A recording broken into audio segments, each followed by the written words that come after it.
Hello, Billy. You. Exciting. Thank you guys all for coming.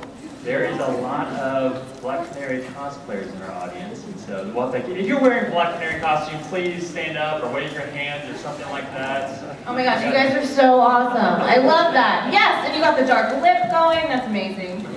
Well done. So tell us, before we get into all the craziness and madness of Arrow, the early career for you, when did you get involved in acting? What was your first role to use in the MCU? What was that like?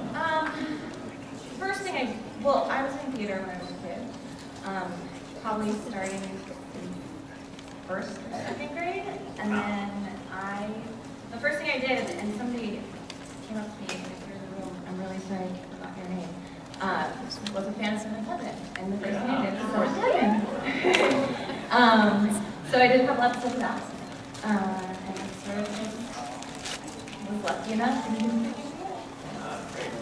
Well then, how did the role of Arrow come about, and what was that process like? And did you kind of seek out that type of show, or did it kind of find you?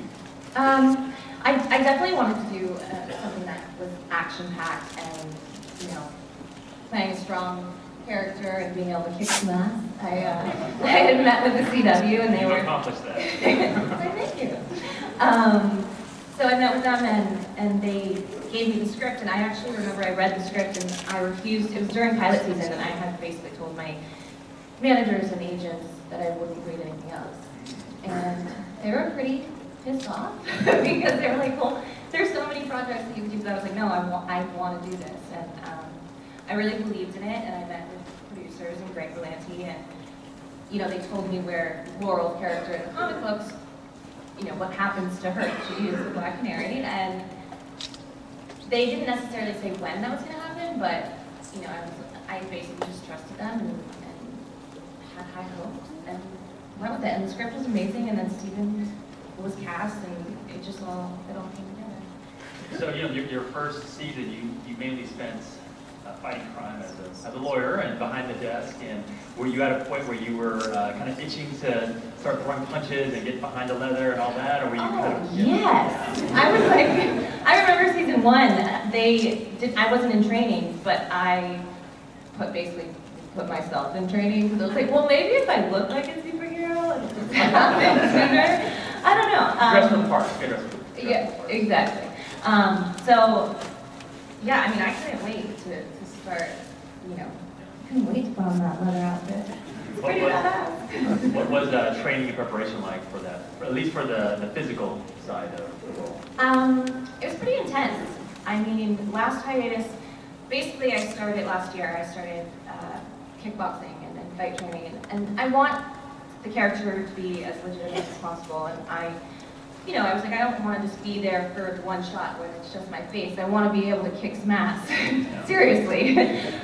So they put me with a trainer, and I'm a bit of an extremist, so, you know, I went 110%. I worked out with him probably 5 days a week, and then I was also doing fight training and then weightlifting as well. And I think that's what was really important going from season 2 to season 3 is the physicality in Laurel. And you know, I spoke with Mark Guggenheim about it, and we really wanted to sell that. You know, we wanted it to be believable that I could actually kick some ass and not, you know, not look like ridiculous doing it. Well, yeah, what was about the character of Laurel that kind of drew you to that part? And besides eventually being able to you know, take out baddies, but like, what was about that, you know, her character and attracted you to it? Well, I love the fact that she has such a big heart, and I think, you know, she was just, I love the fact that she was a lawyer. I haven't played a lawyer before, which, by the way, that whole memory of legal jargon is like my worst nightmare. Yeah, it looks terrible, so. It's actually the only time, you know, people ask me, how do you memorize lines, and it's actually not that difficult, because if the thoughts are there, and the emotion is there, and hopefully the episode or whatever it is, the scene you're doing, it's written correctly, it should just organically come out. But when you have legal jargon, there's no like emotion that you can attach to these words that I'm saying. But so it's definitely a bit more difficult, but I did like, it was challenging, and I liked that. I wanted the challenge, and you know, the fact that she's such a strong woman and then maybe turned into a superhero. I mean, hello.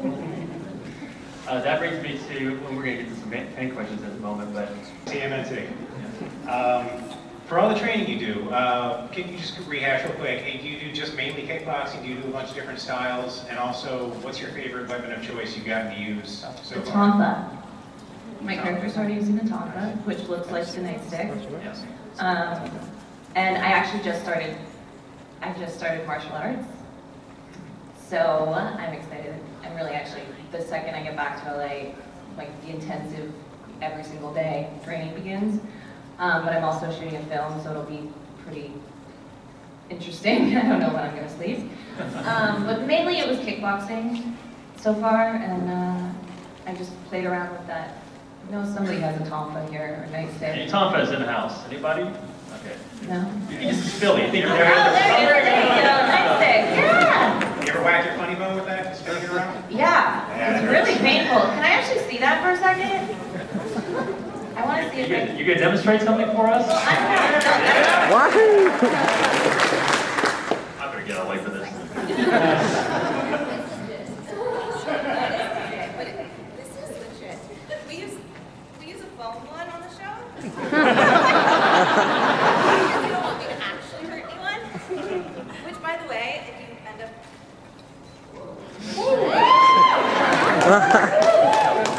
I will be better with it eventually. But because at the beginning, I'll get back to the mic. Nightstick.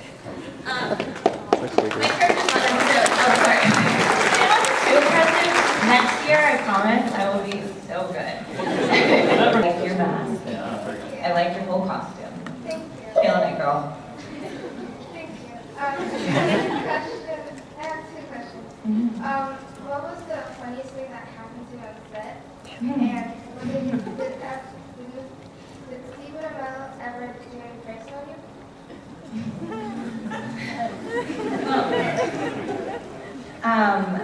Pranks? No, but in all fairness, I don't think anyone really wanted to prank me season 2. I was a mess the entire season. My character went pretty dark. I'm sure you guys all know what I'm talking about. And I take my job very seriously, and so I tried to stay in it as much as possible during season 2 when I was shooting. The funniest thing that happened, it's actually on the blooper reel, is back when Steven and I were making out. It's like weird. It's actually weird and it's not a fun thing because no, it's not romantic and it's like very nerve-wracking and I get really nervous. Just people all around. It's just awkward. But we have to, make it look real, and not that that's hard again. But literally, I remember there was a scene where we come together and he carries me into the bedroom and he's supposed to spin me onto the bed, and he missed. The first day, and he fell on the floor, on his ass. Luckily he fell on the floor, and I fell on top of him. It was so embarrassing, and literally, if you watch the outtakes in season 1, you hear it. You hear us crash. You just start hysterically laughing. It's amazing. He was so embarrassed, but took it like a champ. Oh, you're so cute. Thank you. I love you too. She was talking to me. I was wondering if they let you keep the costumes. Oh, I wish. That would be so cool. I would probably just go home and go, oh my gosh, I have a really funny story to tell you. Anyway, what I was saying is I'd probably just go home and take selfies in my costume and just hang out in it. But so sometimes we shoot in Vancouver, and sometimes we shoot downtown Vancouver, and my apartment's downtown. And the way shooting works is you go to work for, let's just say 8 hours straight, and then you might have 2 hours off because you're not in the scene. And when I do have time off or I'm not in the scene and I'm downtown, I get to go back to my apartment, which is awesome, but I totally forgot I was in costume. And I got into the elevator, and there were these 2 people already in the elevator, and I was full on wig, mask, and I get into the elevator, and I'm like, hey, and they just literally stare at me who is this crazy woman, and why why is she dressed up? And then I realized, I was like, oh, they probably think I'm like a stripper or something. I don't know. I was so embarrassed, so I was just like, oh my gosh, what am I going to do this again? It's best to stay on set. Best to stay in Starling City. Thank you. Well, I'm only here for you.